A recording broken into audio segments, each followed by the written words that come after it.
ஓர் இரவில் இறையியலாளர் Thomas C Ardern கனவில் கெனேரிக்கெட்டில் new heaven என்ற இடத்தில் உள்ள ஒரு கல்லறை தோட்டத்தில் நடந்து சென்ற போது அவர் தன்னுடைய கல்லறையை கண்டாராம். அதில் அவர் இறையியலுக்கு புதிய பங்களிப்புகள் எதையும் செய்யவில்லை என்று எழுதப்பட்டிருந்ததாம். இந்த பாராட்டினை பெறுவது இன்றைய காலகட்டத்தில் ஒரு கௌரவம் தான். வேத ஆசிரியர்கள் ஊக்குவிக்கும், அநேகர் நம்பும் புதிய உபதேசங்கள் முளைத்துள்ளன.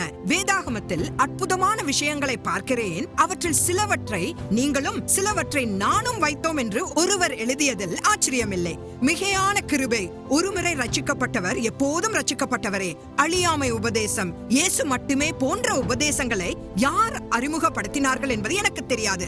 தாமஸ் சி ஆர்டன் போலவே நானும் வேதாகமத்தில் ஏற்கனவே இருக்கும் உபதேசங்களுடன் எதையும் சேர்க்கவில்லை என்பதிலும், வேதாகம இறையியலுக்கு புதிய பங்களிப்புகள் எதையும் செய்யவில்லை என்பதிலும் நான் மகிழ்ச்சி அடைந்து தேவனுக்கு நன்றி கூறுகிறேன்.